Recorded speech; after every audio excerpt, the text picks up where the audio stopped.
नानाभाऊ खरं तर थांबायचंय. भाऊ आज सोलापूर नगरीमध्ये आलेले आहात. आषाढी वारीचा देखील माहोल आहे. काय एकंदरीत दौऱ्याचं प्रयोजन आहे, काय सांगा? आपल्याला लक्षात असेल की अकलूजला मी दरवर्षी तिथल्या रिंगणाच्या कार्यक्रमात येतोच. योगायोगानं ज्ञानेश्वर माऊली तुकाराम माऊलींचं दोघांचंही रिंगण आजूबाजूला असतं आणि त्याच्यामुळे सगळ्या वारकऱ्यांचं महाराष्ट्रातल्याच नव्हे तर देशभरातून येणाऱ्या विराट वारकऱ्यांचा संप्रदाय त्या ठिकाणी पाहायला मिळतं. त्यांचा आशीर्वाद, त्यांचं प्रेम, या सगळ्या गोष्टी पाहायला मिळतात. आणि नंतर आपल्या महाराष्ट्राचं दैवत विठुरायाचं दर्शन घेऊन अशा पद्धतीचा हा माझा जवळपास कार्यक्रम असतो. आणि त्यामुळे यावेळेस माझ्या सगळ्या परिवारासोबत नातू गाई सगळे बरोबर मी यावेळेस आलेलो आहोत. त्याच्यामुळे यावेळेची खरी वारी ही पारिवारिक आहे. भाऊ खरं तर राज्यभरामध्ये आपल्याला पाहायला मिळते की निलेशचंद्र मुनी जे आहेत ते सातत्यानं टीका करताना पाहायला मिळत आहेत आणि त्यांनी सोनम वांगचुक असेल किंवा राजकीय विषयांमध्ये सातत्यानं टीका करताना ते पाहायला मिळत आहेत. काय त्यांना सांगावं असणार आहे? बघा कसं आहे की मी महाराष्ट्रातल्या माझं दैवत छत्रपती शिवाजी महाराज आहे. खरं तर जे संत असतात, संतांनी धर्माचं काम करायचं असतं आणि राज्यकर्त्यांनी राज्याचं काम करायचं असतं. त्याला छत्रपती शिवाजी महाराजांचं आपण सगळं इतिहास पाहिला तर तुम्हाला तेच पाहायला मिळत आहे. पण अलीकडे काही संत तर आता आपण पाहतोच आहे की अशोक खरातसारखेही संत खूप आपल्या महाराष्ट्रातच जन्माला आले आणि त्या संत व्यवस्थेलाच बदनाम करण्याचं काम केलं जात आहे. अशी संत आता अलीकडच्या काळात आपण पाहतोय. त्यामुळे असे भोंदूबाबा पण समाजात असतात आणि अशा भोंदूबाबांच्या बद्दल फार काही प्रतिक्रिया द्यावी मला असं वाटत नाही. पण सोनम वांगचुकच्या प्रकरणामध्ये जे काही झालं हे खऱ्या अर्थानं देशामध्ये जे हुकुमशाही जी आपण जे म्हणतो ती हुकुमशाही आता देशामध्ये सुरू झालेली आहे. आपल्याला माहितीसाठी सांगतो की केंद्र सरकारने एक बहुमताच्या आधारावर कायदा पारित करून घेतला. त्यांना माहीत होतं की भविष्यात काय होणार, कारण की लोकांमध्ये या सरकारच्या विरोधात उद्रेक व्हायला सुरुवात झालेला आहे. आता तुम्हाला आमरण उपोषण असेल या पद्धतीचे आंदोलन करता येणार नाही आणि ते करायला गेलात तुम्ही तर तुम्ही तुमच्यावर स्वतःची आत्महत्या म्हणजे करण्याच्या बाबतचा गुन्हा दाखल करायचा आणि त्याच्या माध्यमातून तुम्हाला जेलमध्ये टाकायचं अशा पद्धतीचा कायदा केंद्र सरकारने केलेला आहे. त्याच्यामुळे तुम्हाला जे काही व्यक्ती स्वातंत्र्य आहे, तुम्हाला तुमच्या न्यायिक अधिकार मागण्यासाठी जे काही महात्मा गांधींनी आपल्याला मार्गदर्शक तत्व दिलेली आहेत ती तत्वसुद्धा आता केंद्र सरकारने संपवलेली आहेत. आणि म्हणून आपण पाहिलं असेल की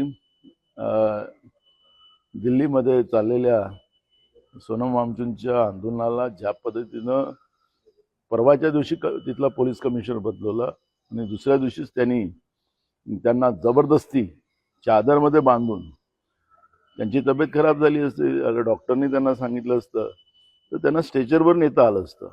पण तसं न नेता जसं हुकुमशाह वागतात तशा पद्धतीचं नरेंद्र मोदीचं सरकार वागताना आपण देशामध्ये पाहिलेलं आहे. हा खऱ्या अर्थानं लोकशाहीची हत्या करण्याचं काम नरेंद्र मोदीच्या सरकारने केलेलं आहे. हायकोर्टच्या डायरेक्शनचा दाखला दिला जातोय विशेषतः सरकारी यंत्रणांकडनं. हायकोर्टाचे निरीक्षण होते, त्यांना त्यांचे उपचार करण्यात आले, त्यामुळे तशा पद्धतीने नेला असं एक म्हणणं. अभिजित दीप्ती देखील आता दुसरा दिवस मला कळायला कारण नाही.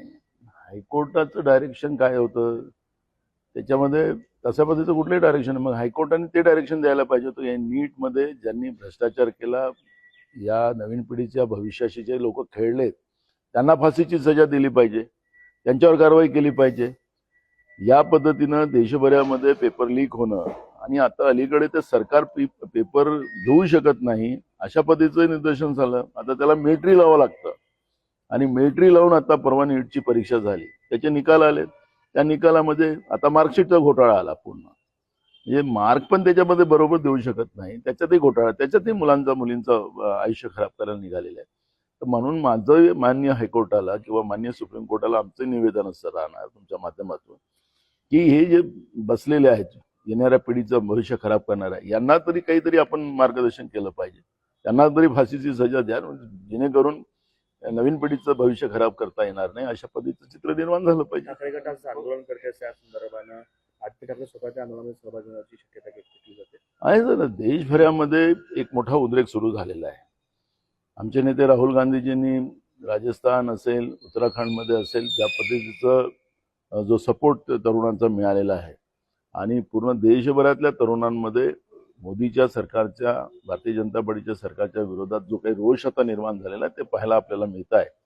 त्यामुळे अभिजित दिपके असेल, सोनम वांगचुक असेल, राहुल गांधीजी असतील, हे सगळे देशातली तरुण आता यांच्या मागे एकजुटलेले आहेत असं चित्र आपण पाहतो. शिवसेनेच्या 6 खासदारांना आता विलिनीकरणाची त्या ठिकाणी परवानगी दिलेली आहे. अधिकृतरित्या ते लोकसभेचे खासदार म्हणून खरं तर लोकसभा अध्यक्षांनी दिलेला हा निर्णय. आपल्याला कोर्टावर टिप्पणी करता येत नाही, पण मी तुम्हाला एक सांगतो, लोकसभा अध्यक्षांनी मी सांगतो की माननीय सुप्रीम कोर्टाने महाराष्ट्राच्या राष्ट्रवादीचं विभाजन असेल किंवा शिवसेनेचं विभाजन ज्यावेळेस झालं त्याच्यामध्ये शेड्यूल 10 प्रमाणे त्यावेळेस कारवाई केली असती तर हे पाप करण्याचं संधी आत्ताचं काल झालेल्या शिवसेने जे उद्धव ठाकरेंचे खासदार होते त्या पद्धतीचा निर्णय घेण्याची भीती त्यांच्या मनात असते.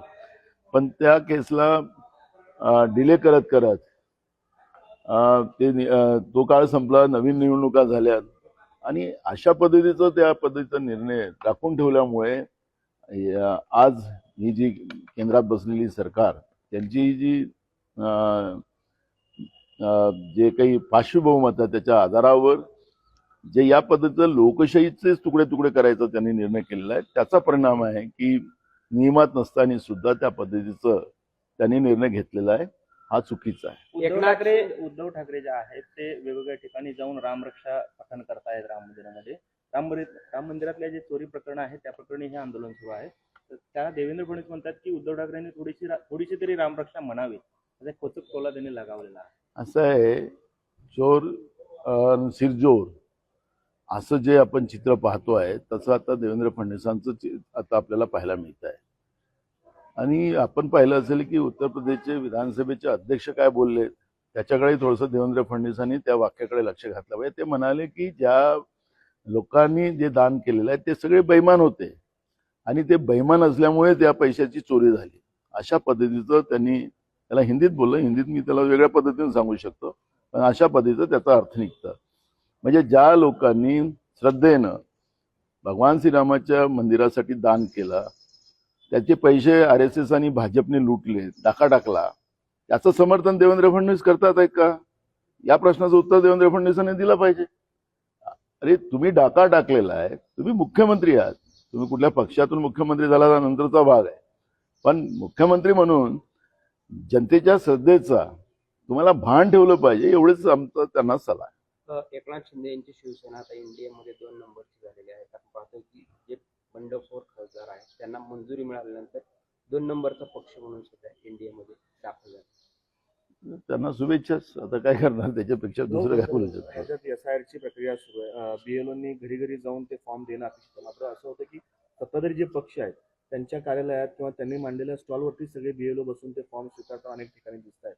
जरी या सगळ्यांमधनं ज्या पद्धतीनं पश्चिम बंगालमध्ये झालं, नावं अनेकांची कड झाली, तशा कुठे संशय होतो सगळ्या कारभारामधनं सरकारी यंत्रणेचा मला ग्रामीणमध्ये आता आम्ही सगळीकडे बघतोय, ग्रामीणमध्ये ते करू शकत नाही, पण हा सगळं जे होणार आहे ते शहरात होणार असं चित्र आम्ही पाहतोय. आणि त्याच्यामुळे जनतेने सुद्धा, कारण की अखरी कोणाचं सरकार येते हा याच्यापेक्षा माझ्या मताचं अधिकार हा कोणी डाका टाकून चोरून येऊ नये याची काळजी आता जनतेने घेतली पाहिजे. कारण की आमचा जो मताचा अधिकार असेल तरच आम्हाला लोकशाहीमध्ये नमस्कार आहे, नाही तर आपल्याला नमस्कार राहणार नाही. त्यामुळे जनतेने याच्यामध्ये स्वतःचा अवेअरनेस घेतला पाहिजे. नाहीतर ही जी मतचोरी करणारी जी BJP वृत्ती आहे, जे बैमानीनं निवडणुका जिंकतात त्यांना पुन्हा संधी मिळेल. आणि म्हणून आम्ही पण काँग्रेसच्या वतीनं आमचे प्रयत्न चालू आहे. आम्ही पण सगळीकडे त्या पद्धतीचा अवेअरनेस करतोय. लोकांना आम्ही मार्गदर्शन करण्याचे काम सुरू आहे. फॉर्म कसे भरायचे हे पण सांगण्याचं काम आमचं सुरू आहे. पण मी आपल्याला आपल्या माध्यमातून जे काही सांगितलेलं आहे, जनतेने पण याच्यातला अवेअरनेस ठेवला पाहिजे अशी भूमिका आमची आहे. पाटील लवकरच अर्थमंत्री होतील अशा पद्धतीच्या चर्चा सुरू आहेत. कधी काळी तुमचे ते सहकारी होते, जर अर्थमंत्री झाले तर काय होणार? आता मला त्यांच्यावर काही प्रतिक्रिया द्यायची नाही आहे, पण परवा माझं त्यांच्याशी एका कामाबद्दल बोलणं झालं होतं. मी म्हणले, जयंतराव, तुम्ही जो प्रश्न विचारला मला, की म्हणलं तुम्ही आमचे सहकारी आहात आणि आता तिकडे जाणार, असं जे अफवा चालू आहे ते जयंतराव म्हणालेत की असं काही नाही, फक्त अफवा आहे. त्यामुळे मला आज त्याच्यावर कुठली प्रतिक्रिया देणं काही कारण नाही. ज्येष्ठ नेते कुमार सप्तर्षी यांचं काल निधन झालं पुण्यामध्ये, श्रद्धांजली कशी अर्पण? एक प्रामाणिक व्यक्तिमत्व असलेलं कुमार सप्तश्री, माझा अनेकदा त्यांचा माझा चांगला संबंध होता आणि जेव्हा तेव्हा पाहिलं तर लोकशाही ही कशी सदृढ राहील, लोकांचे अधिकार लोकांना कसे मिळेल आणि लोकांसाठी लढणारा हा एक कार्यकर्ता आज आपल्यातून गेला. त्याचं एक महाराष्ट्राला मोठं नुकसान झालेलं आहे. महाराष्ट्राचे ते रत्न होते आणि त्याच्यामुळे कुमार सप्तश्री गेल्यामुळे आज एक मोठी पोकळी निर्माण झाली. मी त्यांच्या आत्मेला शांती मिळो आणि त्यांच्या परिवारालाही हे दुःख सहन करण्याची क्षमता प्रदान ईश्वर करो अशी मी त्यांना श्रद्धांजली देतो. भाऊ, राज्यभरात बोगस बियाणं असतील, त्याचबरोबरीनं रात्रीचं बाहेर नियमन जे आहे सत्तेचं ते सुरू आहे. कुठेतरी शेतकरी यामुळे अडचणीत येतोय. काय आपली भूमिका आहे काँग्रेसची या सगळ्या? मी तुम्हाला एक सांगतो की हे जे सरकार आहे हे शेतकरी विरोधी आहे. परवा इकडेच येऊन राज्याच्या मुख्यमंत्र्यांनी पुन्हा शेतकऱ्यांचे विद्युत पंपांचे बिलं, ज्यांचे जास्त हॉर्स पॉवरचे पंप होते त्यांचे माफ केले अशा पद्धतीचं घोषणा केली आणि टाळ्या वाजवून घेतल्या. खरं तर आपण पाहिलं असेल की आता तुमचं घरगुती लाईन जे आहेत त्याला जे स्मार्ट मीटर लावलेले आहेत ते 4-5 पटीनं त्याचे बिलं वाढलेली आहेत. ज्याचं बिचाऱ्या गरीब माणसाला त्याच्या घरी एक लाईट आणि एक पंखा असेल त्यालाही आता 5,000-7,000चं बिल यायला लागलेलं आहे, जे 100-150 रुपये होते. एकीकडे लुटायचं आणि 1 रुपया लुटायचं आणि 4 वाटायचे आणि त्याची शाबासकी घ्यायची, ही बैमानी व्यवस्था जी सत्तेमध्ये आहे, व्यापारी व्यवस्था जी सत्तेमध्ये आहे, त्याचा परिणाम पूर्ण लोक भोगतात आहेत. एकीकडे आम्ही शेतकऱ्याला फुकट विद्युत देतोय असं सांगायचं आणि एकीकडे त्याचं 3:30 वाजता नाही तर 2:30 वाजता पहाटेला तू जाऊन लाईन चालू कर आणि ते 5 तास, अशा पद्धतीची चेष्टा शेतकऱ्यांची करायचं काम सुरू केलेलं आहे.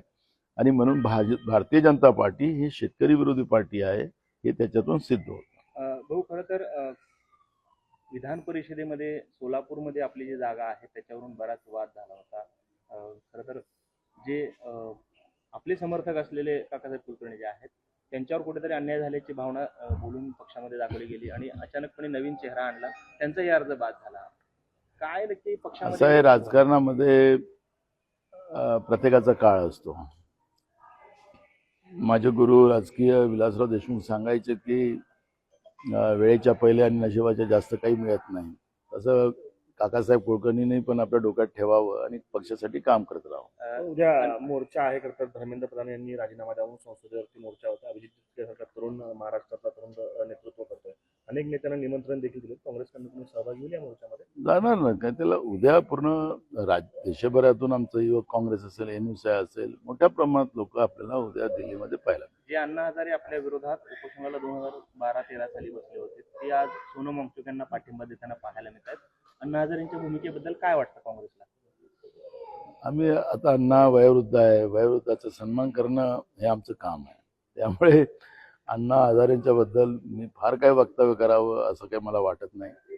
पण अण्णांनी ज्याप्रमाणे लोक आयुक्ताच्या बाबतची भूमिका घेतली, आता कुठं लोकायुक्त आहे, त्याचं काम काय, त्याच्याबद्दलचा आढावा अण्णांनी घेतला पाहिजे.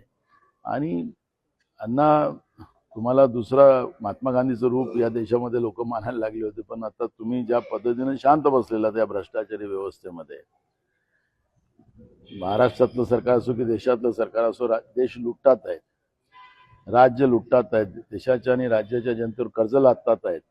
आपण पाहिलं असेल की मिसिंग लिंकच्या प्रकरणामध्येही मी विधानसभेत ती भूमिका मांडली की 7,190 कोटी रुपये 13 किलोमीटरच्या या मिसिंग लिंकमध्ये खर्च केला गेला.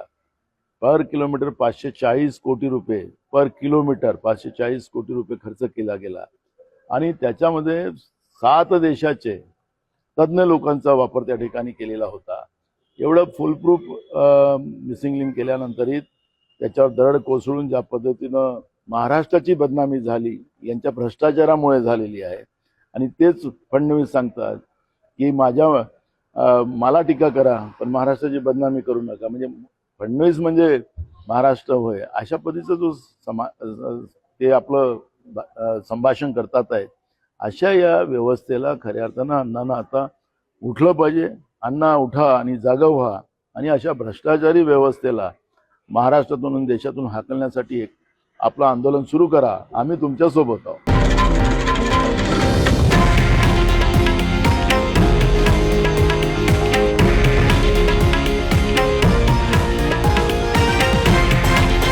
हे आहे देशातील नंबर 1 न्यूज नेटवर्क आणि आपण पाहत आहात TV9 मराठी, एकमेव.